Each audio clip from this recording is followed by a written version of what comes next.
नमस्कार मित्रमैत्रिणींनो, आज आपण बघूयात विषय इतिहास व राज्यशास्त्र इयत्ता 9वी व 10वी यांचा सुधारित मूल्यमापन आराखडा, लेखी परीक्षा व घटकनिहाय गुणविभागणी या संदर्भात श्री भाऊसाहेब शिवाजीराव उमाटे सरांनी जे नियोजन केलेलं आहे किंवा जो आराखडा बनवलेला आहे याच्याविषयी आपण माहिती जाणून घेणार आहोत। या व्हिडिओमध्ये ज्याही काही PPT आहेत यांचे संपूर्ण श्रेय श्री भाऊसाहेब उमाटे सर यांना आहे। याच्यात माझा कोणत्याही प्रकारचा सहभाग नाही, फक्त मी त्या PPTच्या माध्यमातून आपणास स्पष्टीकरण करून सांगत आहे। तर इतिहास व राज्यशास्त्र या विषयांच्या प्रश्नपत्रिकेचे स्वरूप इयत्ता 10वी साठी आणि 9वी साठी सुद्धा प्रश्नपत्रिकेचे जे काही स्वरूप आहे हे जवळपास सारखंच आहे। तर प्रश्नपत्रिका बघा 40 गुणांची असते आणि त्याच्यासाठी आपल्याला 2 तास दिलेले असतात। यात पहिला प्रश्न, याच्यात अ आणि ब असे 2 भाग आहेत। पहिल्या प्रश्नाचा अ भाग हा दिलेल्या पर्यायांपैकी योग्य पर्याय निवडून विधाने पूर्ण करा अशा प्रकारचा असतो। इथं 3 विधानं दिलेली असतात आणि त्या 3 विधानांचे जे काही पर्याय आहेत ते त्याच्या खाली दिलेले असतात। त्याच्यातला योग्य पर्याय निवडून आपल्याला ते विधान पुन्हा लिहून त्या गाळलेल्या जागेमध्ये तो पर्याय लिहून त्याला अधोरेखित करणं आवश्यक असतं। नुसते पर्याय लिहिणं या ठिकाणी अपेक्षित नाही, तर पूर्ण विधान लिहिले तरच आपल्याला या ठिकाणी पूर्ण गुण मिळतील। त्यानंतर पुढीलपैकी चुकीची जोडी ओळखा हा पहिल्या प्रश्नाचा ब भाग असतो। यात आपल्याला प्रत्येकी 4-4 जोड्या दिलेल्या असतात। 3 भाग असतात याच्यात विचारलेले। पहिला जो भाग असतो याच्यामध्ये अ आणि ब असे 2 भाग असतात आणि त्याच्यात 4 जोड्या दिलेल्या असतात। त्यापैकी 3 बरोबर असतात आणि 1 चुकीची जोडी असते। ही चुकीची जोडी ओळखून आपल्याला लिहायची असते। इथं पूर्ण 4ही जोड्या त्याच्यानंतर चुकीची जोडी असं लिहिणं अपेक्षित नाही, फक्त प्रश्न पहिला ब 1 आणि जी चुकीची जोडी असेल ती आपण त्या ठिकाणी लिहिली पाहिजे। या ठिकाणी चुकीची जोडी आपल्याला फक्त ओळखायची आहे, तिला दुरुस्त करून लिहायचं नाही। पूर्वी अशा प्रकारच्या प्रश्नपत्रिकेमध्ये स्वरूप होतं की ती आपल्याला दुरुस्त करावी लागायची, परंतु आता मात्र आपल्याला फक्त चुकीची जोडी ओळखायची आहे आणि ती व्यवस्थितरित्या लिहायची आहे। अशा पद्धतीने 3 गुणांसाठी 3 चुकीच्या जोड्या आपल्याला ओळखणं अपेक्षित आहे। प्रश्न दुसरा अ, दिलेल्या सूचनेनुसार कृती करा। या ठिकाणी 3 कृती विचारल्या जातात, त्यापैकी आपल्याला कोणत्याही 2 कृती करणं अपेक्षित असतं। प्रत्येकी 2 गुणांसाठी 2 कृती अशा 4 गुणांसाठी हा प्रश्न असतो।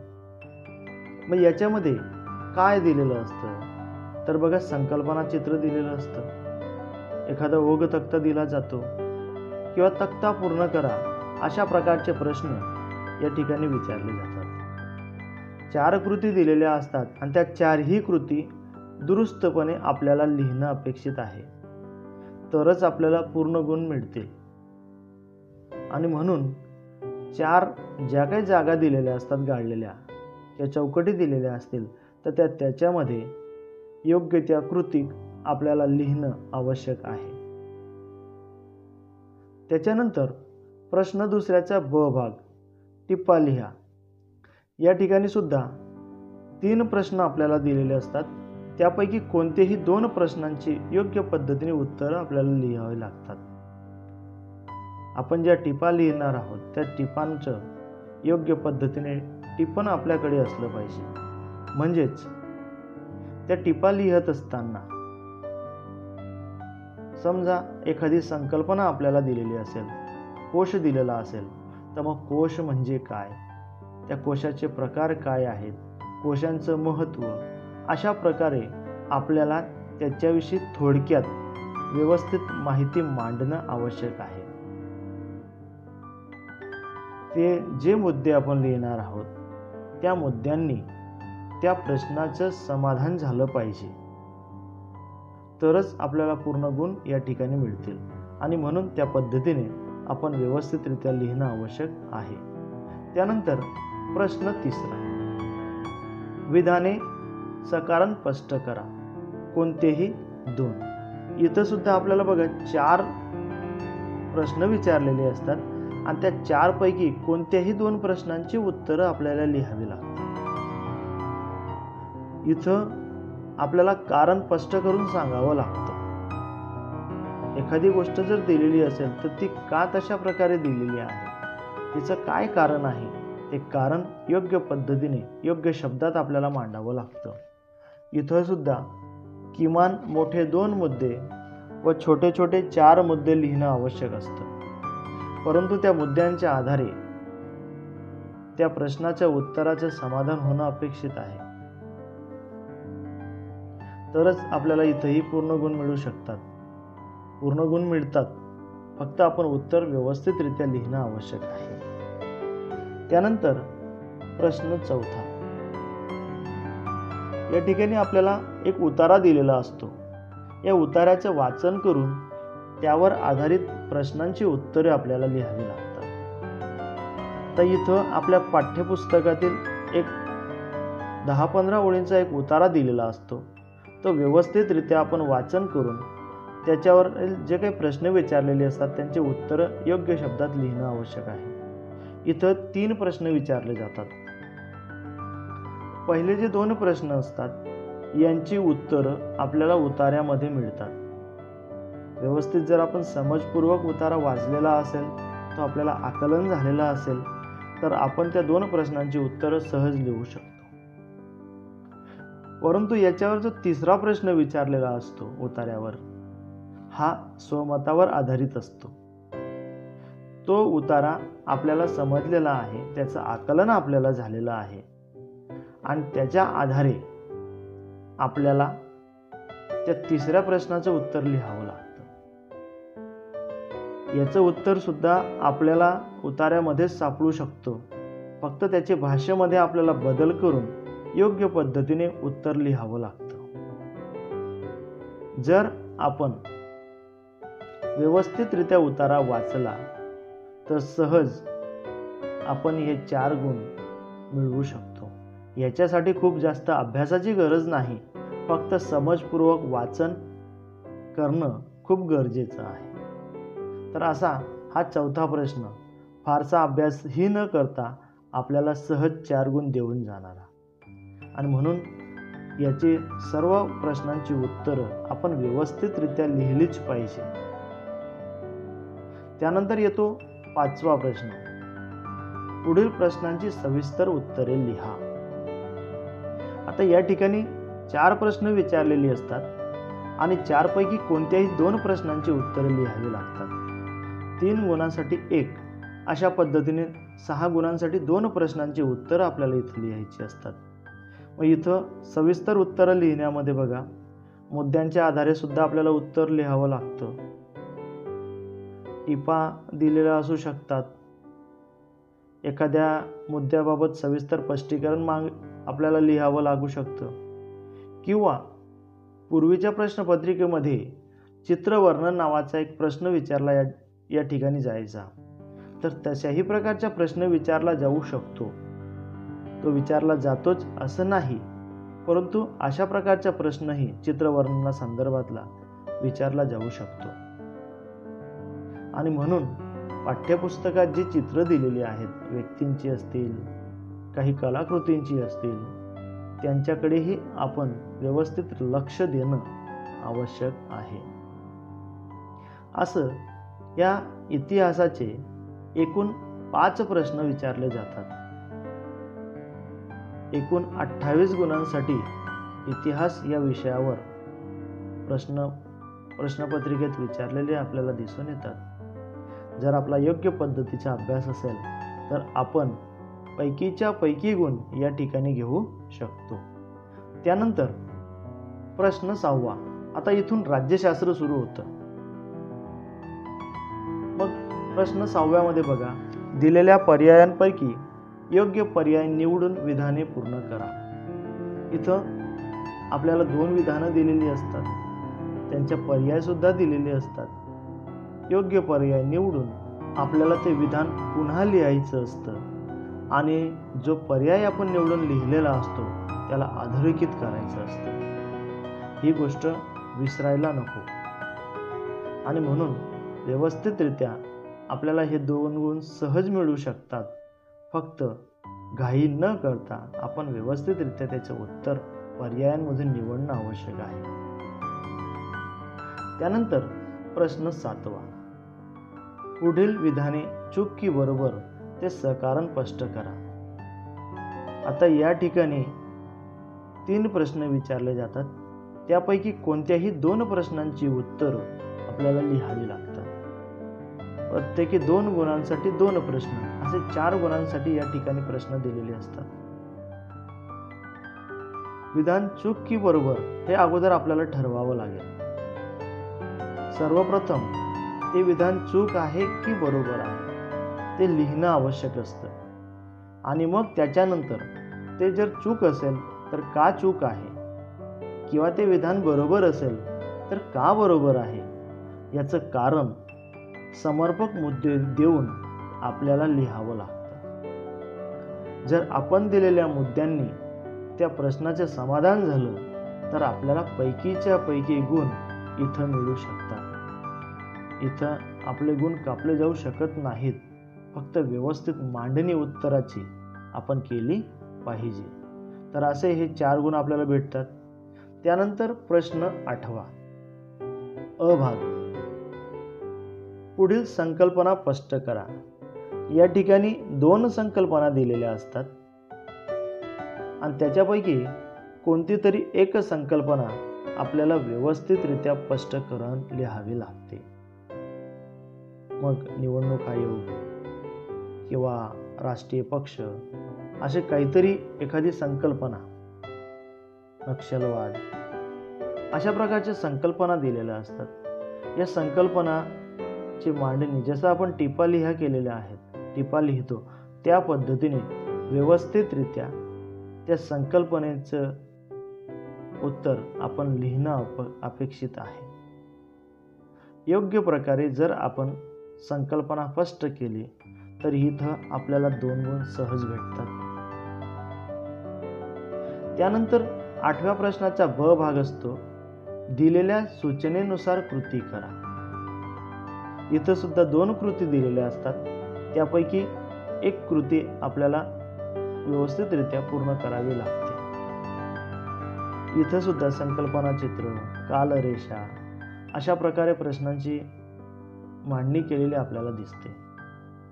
किमान जेवढ्या गोष्टी तिथं दिलेल्या असतात, म्हणजे जेवढ्या चौकटी दिलेल्या असतील, एक गोष्ट इथं लक्षात घ्या, इतिहासामध्ये ही संकल्पना ज्या काही आहेत त्या सूचनेनुसार कृती पूर्ण करा अशा प्रकारचा प्रश्न इथंही आहे. मग जेवढ्या चौकटी आपल्याला या ठिकाणी दिलेल्या असतात तेवढ्या चौकटींमध्ये योग्य आणि समर्पक उत्तर आपल्याला लिहावं लागतं. जर आपण योग्य आणि समर्पक उत्तर या ठिकाणी लिहिलं तर नक्कीच आपल्याला इथं हे 2 गुण सहज मिळतात. यापैकी एक जरी चुकलं तरी आपला तिथं अर्धा गुण कापला जाऊ शकतो. आणि म्हणून संकल्पना ज्या काही आहेत किंवा ज्या काही कृती दिलेल्या असतात त्या आपण व्यवस्थितरित्या लिहिणं आवश्यक आहे. नंतर प्रश्न 9. पुढील प्रश्नांची थोडक्यात उत्तरे लिहा. इथं सुद्धा 2 प्रश्न विचारलेले असतात. त्यापैकी कोणत्याही एका प्रश्नाचं योग्य आणि समर्पक उत्तर आपल्याला लिहावं लागतं.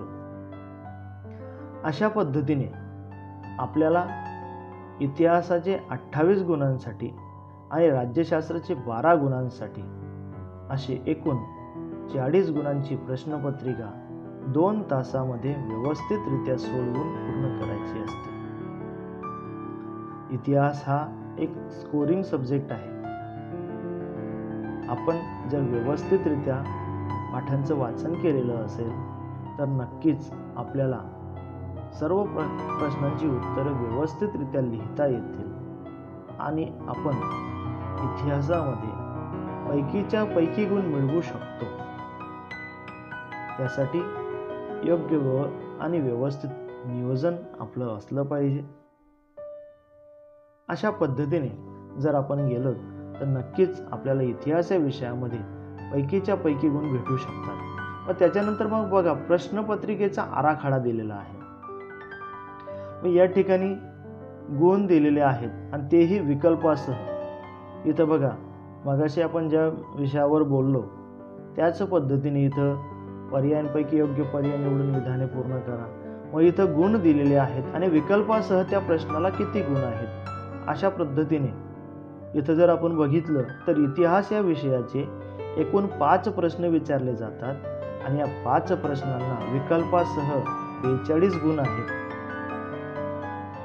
आपण जर व्यवस्थितरित्या लिहिलं, जर आपल्याकडे वेळ असेल तर आपण जास्तीचे जे काही प्रश्न आहेत त्यांची उत्तरही लिहू शकतो. म्हणजे समजा एखाद्या ठिकाणी जर आपलं उत्तर चुकलं तर त्याची भरपाई त्या एक्स्ट्राच्या उत्तरातून होऊ शकते. म्हणजे तिथे जर आपण पूर्ण व्यवस्थित लिहिलेलं असेल तर ते गुण आपले धरले जाऊ शकतात.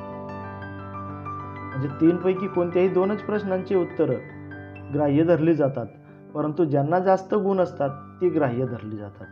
आणि म्हणून आपण एक्स्ट्राचे जे काही प्रश्न दिलेले असतात विकल्पासह त्यांनाही शेवटी वेळ असला तर व्यवस्थितरित्या आपण लिहून काढणं अपेक्षित आहे.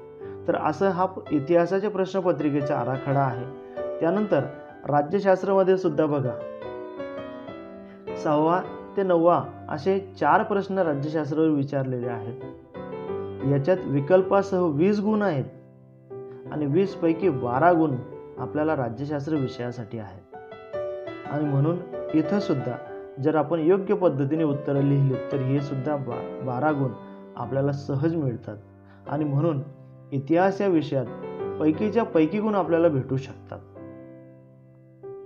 त्यासाठी आपण प्रयत्न करावा. त्यानंतर घटकनिहाय गुण विभागणे. मग इतिहासाचे जे काही आपले 1 ते 9 प्रकरणं आहेत, या 9 प्रकरणांची 4 घटकांमध्ये विभागणी केलेली आहे बघा. त्याच्यात पहिला घटक आहे इतिहासाचे चिकित्सक समालोचन. याच्यामध्ये प्रकरण 1 आणि 2 यांचा समावेश होतो आणि यांना विकल्पासह गुण आहेत 9 आणि 6 गुणांसाठी म्हणजे 6 गुणांचे प्रश्न याच्यावर विचारले जातात आणि विकल्पासह 9 गुणांचे प्रश्न विचारले जातात. त्यानंतर उपयोजित इतिहास हा दुसरा घटक आहे, प्रकरण क्रमांक 3. इथं विकल्पासह 5 गुण आहेत. त्यानंतर विविध घटकांचा इतिहास, याच्यात प्रकरण क्रमांक 4, 5, 6, 7 आणि 8 असे 5 प्रकरणं आहेत. सर्वात मोठा घटक आहे.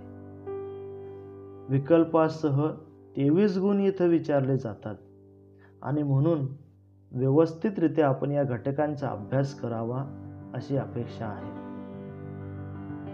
त्यानंतर इतिहास व अन्य क्षेत्र या 4थ्या घटकामध्ये प्रकरण 9चा समावेश होतो. इथं सुद्धा बघा विकल्पासह 5 गुण दिलेले आहेत. असे एकूण 42 गुणांसाठी इतिहासाची प्रश्नपत्रिका असते. त्यातून आपल्याला 28 गुणांचं लेखन करणं खूप गरजेचं आहे. त्यानंतर राज्यशास्त्र विषयाचे सुद्धा बघा 5 प्रकरणांची 3 घटकांमध्ये विभागणी केलेली आहे. पहिलं जे प्रकरण आहे ते विकल्पासह 5 गुणांसाठी विचारलं जातं. प्रकरण क्रमांक 2 आणि 3 हे विकल्पासह 8 गुणांना विचारलं जातं आणि प्रकरण क्रमांक 4 व 5 हे सुद्धा विकल्पासह 7 गुणांना विचारलं जातं. अशा पद्धतीने 20 गुणांपैकी 12 गुण आपल्याला इथं सहज मिळू शकतात. फक्त आपण व्यवस्थित अभ्यास करावा, व्यवस्थित वाचावं, संकल्पना समजून घ्यावात ही गोष्ट आवश्यक आहे. तर असं ही घटकनिहाय गुण विभागणी आपल्याला इतिहास आणि राज्यशास्त्र विषयाची सांगता येईल. त्यानंतर उद्दिष्टांनुसार गुण विभागणी. मग उद्दिष्ट कोणती आहेत? तर ज्ञान, आकलन, उपयोजन आणि कौशल्य या चार उद्दिष्टांवर आधारित आपल्या इतिहासाच्या आणि राज्यशास्त्राच्या प्रश्नपत्रिकेमध्ये गुणांची विभागणी केलेली दिसून येते. व बघा, ज्ञान या घटकावर प्रश्न पहिला अ, प्रश्न दुसरा ब, प्रश्न चौथा त्याच्यातलं पहिला व दुसरा प्रश्न आणि प्रश्न क्रमांक 5 मधला 1, हे जी प्रश्न आहेत ही आपल्याला ज्ञान या घटकावर आधारित असतात. म्हणजे आपण जर व्यवस्थित वाचन केलेलं असेल तर आपल्याला सहज या प्रश्नांची उत्तरे लिहिता येतील. वस्तुनिष्ठ स्वरूपाची असतात आणि म्हणून आपण व्यवस्थितरित्या वाचन करणं खूप गरजेचं आहे. त्यानंतर आकलन. मग आपण जर वाचन केलेलं असेल ते आपल्याला किती समजलं याच्यासाठी बघा, आकलन या घटकावर 17 गुणांचे प्रश्न विचारले जातात विकल्पासह. कुठं कुठं विचारलं जातं तर प्रश्न पहिला ब, प्रश्न तिसरा आणि प्रश्न 5व्याचा दुसरा प्रश्न यांच्यात आकलनात्मक प्रश्न विचारले जातात. हे 17 गुणांसाठी आहे. त्यानंतर उपयोजन या उद्दिष्टासाठी प्रश्न चौथ्याचा दुसरा प्रश्न आणि प्रश्न 5व्याचा एक प्रश्न अशा पद्धतीने 5 गुणांचं विकल्पासह या ठिकाणी विचारलं जातं. इथं जर आपण बघितलं तर प्रश्न चौथ्याचा दुसरा प्रश्न म्हटलेला आहे, परंतु इथं दुसरा नव्हे तर प्रश्न चौथ्याचा तिसरा प्रश्न हा उपयोजनात्मक स्वरूपाचा असतो. म्हणजे आपल्याला उतारा दिलेला असतो, तो उतारा आपल्याला समजलेला आहे आणि त्याचं उपयोजन आपण कशा पद्धतीने करणार आहात त्या संदर्भात आपल्याला इथं प्रश्न विचारला जातो. आणि म्हणून असे हे उपयोजनात्मक प्रश्न या 5 गुणांसह विचारले जातात. आणि त्याच्यानंतर आहे कौशल्य. प्रश्न दुसऱ्याचा अ हा कौशल्यात्मक प्रश्न आहे. इथं काय करावं लागतं तर आपल्याला एखादं संकल्पना चित्र, ओघ तक्ता किंवा तक्ता दिलेला असतो, तो व्यवस्थित काढला जावा, त्याच्यासाठी अशा प्रकारचा प्रश्न या ठिकाणी दिलेला आपल्याला दिसून येतो. तर हे झाली उद्दिष्टानुसार इतिहास या विषयाचे गुणविभागणी. त्यानंतर राज्यशास्त्र विषयामध्ये सुद्धा बघा, ज्ञान या घटकावर प्रश्न 6 आणि 9 असे 2 प्रश्न विचारलेले आहेत. विकल्पासह याला 6 गुण आहेत. आकलनमध्ये प्रश्न 8व्याचा ब भाग आहे, याला विकल्पासह 4 गुण आहेत. आपण बघितलेला आहे बघा, संकल्पना चित्र, कालरेषा या संदर्भात हा आहे. त्यानंतर उपयोजनात्मक स्वरूपाचा प्रश्न आहे. प्रश्न 7वा जो आहे हा इथं विचारला जातो, 6 गुणांसाठी आहे.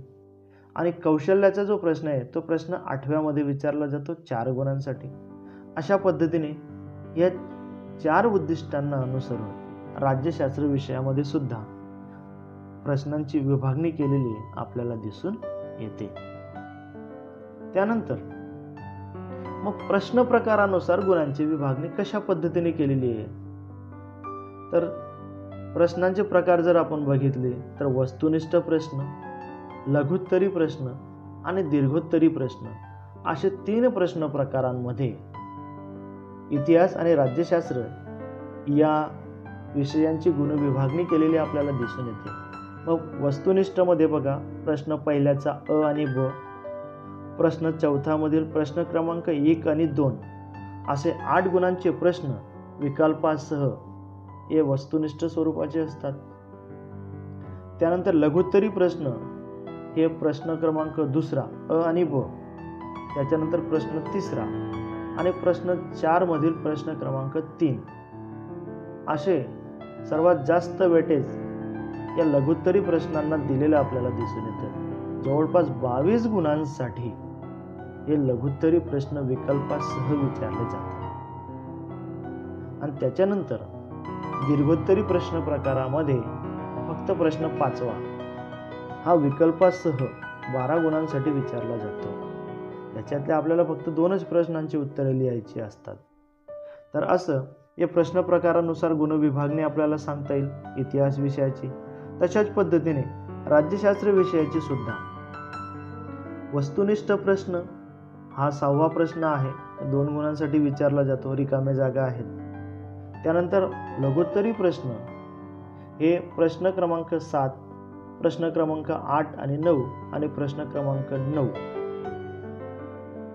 अशा पद्धतीने 18 गुणांसाठी विकल्पासह लघुत्तरी प्रश्न राज्यशास्त्र विषयामध्ये विचारले जातात. इथं दीर्घोत्तरी प्रश्न विचारला जात नाही आणि म्हणून आपल्याला पैकीच्या पैकी गुण इथं मिळू शकतात. इथंच नव्हे तर राज्यशास्त्र नव्हे तर इतिहास विषयामध्ये सुद्धा मिळू शकतात.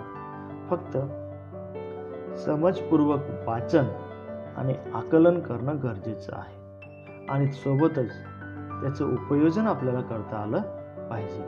अशा पद्धतीने आपल्याला या इतिहास विषयाच्या आणि राज्यशास्त्र विषयाच्या प्रश्नपत्रिका, त्यांचे प्रश्न प्रकार, उद्दिष्टांनुसार गुण विभागणी यांच्याविषयी सांगता येईल. आपल्याला माझा व्हिडिओ आवडला तर नक्कीच त्याला लाईक करा. त्याचबरोबर माझ्या यूट्यूब चॅनलला सबस्क्राईब करा, म्हणजे मी आपल्या विषयाचे जे काही व्हिडिओ अपलोड केलेले आहेत ते आपल्याला याच्यामुळे बघता येतील. आणि म्हणून आताच खाली जे घंट्याच्या आकाराचे चिन्ह दिलेलं आहे त्याच्यावर क्लिक करून माझ्या यूट्यूब चॅनलला सबस्क्राईब करा आणि आपल्या इतर मित्रमैत्रिणींना सुद्धा शेअर करा. धन्यवाद.